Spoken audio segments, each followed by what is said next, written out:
News voice, जो हर खबर से आपको कराए रूबरू। रेवाड़ी शहर में एक दिन पहले दो सगे भाइयों पर दुकान में घुसकर हमला करने के मामले में आज व्यापारियों ने बजाजा बाजार बंद रखा। इतना ही नहीं, पुलिस के खिलाफ नारेबाजी करते हुए व्यापारी जिला सचिवालय पहुंचे। एसपी शशांक कुमार सावंत से मुलाकात करते हुए हमलावरों को तुरंत गिरफ्तार करने और इस केस में अन्य धाराएं जोड़ने की मांग की गई। एसपी ने व्यापारियों की मांग पर तुरंत सिटी एसएचओ को कार्रवाई करने का निर्देश दे दिया है। आपको बता दें कि सोमवार को शहर के बजाजा बाजार स्थित कपड़ा की दुकान चलाने वाले एक व्यापारी के साथ पीने के पानी के कैंपर की सप्लाई करने वाले दो युवकों से मामूली बात पर कहासुनी हो गई थी। आरोपियों ने अपने साथियों को कॉल कर मौके पर बुला लिया।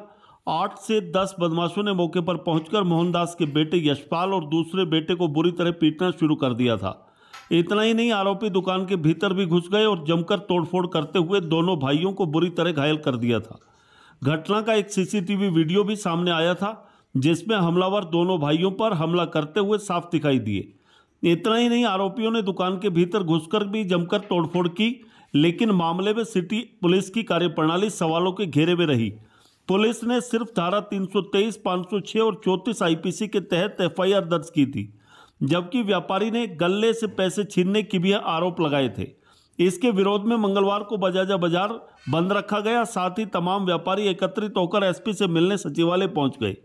व्यापारियों ने एसपी को बताया कि पुलिस ने इस मामले में उचित धाराएं नहीं जोड़ी, जबकि हमलावर अभी भी खुलेआम घूम रहे हैं। एसपी ने तुरंत सिटी एसएचओ से बात की और धाराएं जोड़ते हुए इस मामले में बड़ी कार्रवाई करने की मांग की।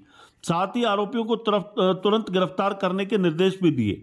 एसएचओ ने एसपी को बताया कि इस केस में 5 आरोपियों की पहचान की जा चुकी है।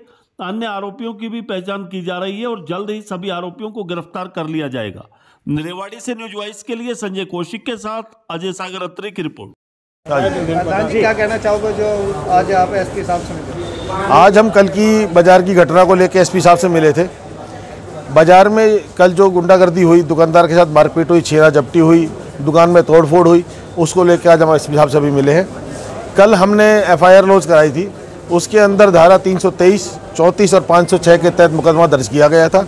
हमारी एसपी साहब से ये विनती थी कि इसमें जो धाराएं छूट गई हैं उन धाराओं को लगाया जाए, और इसके लिए एसपी साहब ने एसएचओ साहब को 452, 147, 48, 49 निर्देश दे दिए, इनको लगाने का निर्देश दिया है। और जिसके चोट लगी है उसका मेडिकल के लिए डॉक्टर ने कह रखा है कि भाई इसी चीज़ का इसका मेडिकल और कराया जाए, तो उसके लिए भी उनको निर्देश दिया है कि इसका और आगे मेडिकल चेकअप कराया जाए। और जो धाराएं जुड़ सकती हैं उन धाराओं को जोड़कर इस मुकदमे को पूर्ण तरीके से दर्ज किया जाए।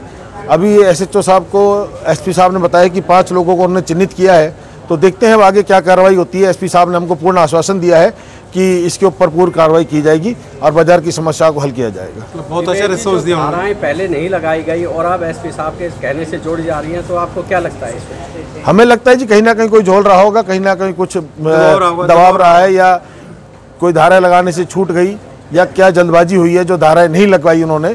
तो अब हम यही चाहेंगे कि एसपी साहब ने जो कहा है उन धाराओं के ऊपर ये काम करे और उन धाराओं को लगाकर मुलजिमों तक जल्द से जल्द पहुंचा जाए। जिस प्रकार से पानी का ये अवैध कारोबार हो रहा है, उसको लेकर क्या कहेंगे? देखिए जी, पानी के अवैध कारोबार से हमारा कोई व्यापारियों का कोई संबंध नहीं है। हम तो ये चाहते हैं कि बाजार के अंदर जो गुंडागर्दी हो रही है उस गुंडागर्दी को बंद किया जाए। इस प्रकार के दुकानदारों पे जो हमले हो रहे हैं इनको रोका जाए, और आगे भविष्य में इस प्रकार की कहीं भी घटना किसी भी बाजार के अंदर ना घटी। तो हम सब व्यापारियों का यही कहना है। धन्यवाद। जो ये पानी की सप्लाई के लिए आते हैं, ये कहीं ना कहीं व्यापारियों को ही सप्लाई करते हैं। क्या व्यापारी का फर्ज नहीं कि वो उससे कह दे कि इसको साइड में एक तरफ, क्योंकि रोड भी ब्लॉक होता है, तो क्या व्यापारी का फर्ज? व्यापारी इनसे हर रोज कहते हैं जी, इस प्रकार को कहा जाता है कि व्यापारी रास्ता ना रोके, लेकिन ये सुनते कोई भी नहीं है जी। ये सब अपनी मनमानी से चलता सर। 5 मिनट की बात है, बस हटा रहे हैं। 5 मिनट की बात है, 5 मिनट की बात है, बस। ये इतना बड़ा बाजार है, इसमें कोई पुलिस की व्यवस्था कभी कोई नहीं है। पुलिस की व्यवस्था आप हम सब खड़े हैं यहाँ पे। रेवाड़ी के अंदर पुलिस की व्यवस्था सिर्फ हादसे के 3 दिन बाद तक रहती है। कोई भी राइडर लगा तो 3 दिन तक लगा, उसके बाद फिर राइडर गायब हो जाता है। कोई चौकी स्थापित हुई मोती चौक पे, 5 दिन 7 दिन रही, फिर वहाँ से गायब उठ गई चौकी। तो ये जब भी घटना घटती है उसके तुरंत बाद ये इस प्रकार की कोई सुविधा मिलती है व्यापारियों को, राइडर की या चौकी की, उसके तुरंत बाद ये फिर हट जाती है। तो ये तो एक पुलिस प्रशासन का जो है ना बहुत ही कमज़ोर पक्ष रहा है रेवाड़ी शहर को लेकर, कि यहाँ पे बाज़ारों के अंदर पुलिस की जो सर्विस है वो बहुत ढीली है। अब आगे के लिए आपका क्या रहेगा आज जो अभी हम जा रहे हैं, एसपी साहब ने एसएचओ साहब को कहा है कि आप मौके पे पहुंचे मुआयना करें, क्योंकि एसएचओ साहब अभी तक 24 घंटे बीतने तक मौके पे पहुंचे नहीं है। उन्होंने मुआयना नहीं किया, बाजार को व्यापारी को कोई भी आश्वासन नहीं दिया है। अब वो एसपी साहब ने कहा है तो वो बाजार में आ रहे हैं, हम वहीं जा रहे हैं, आगे की बात उनसे ही करेंगे। 112 पे कोई इशू नहीं है कि भाई फ़ोन ही नहीं उठाता पहली बात तो, और कल कितनी बार फ़ोन करा, कोई आई नहीं, उसके बाद आई कल 20 मिनट कल मिली ही नहीं। उसके बाद जब सारा हादसा हो गया, लूटपाट, डकैती, मार पिटाई, उस बच्चे की चेन सोने की छीन के ले गए, गले में भी हाथ मारा, उसके बाद सारा काम हो गया। कैंपर से ही मारा है उसको, कैंपर भरा हुआ था पानी का, उसको ही मारा है उसको। लोहे के मीटर दुकानों से, हमारी दुकानों से मीटर उठा करके मारे हैं, और थोड़ी बहुत सीसीटीवी फुटेज हमारे पास है।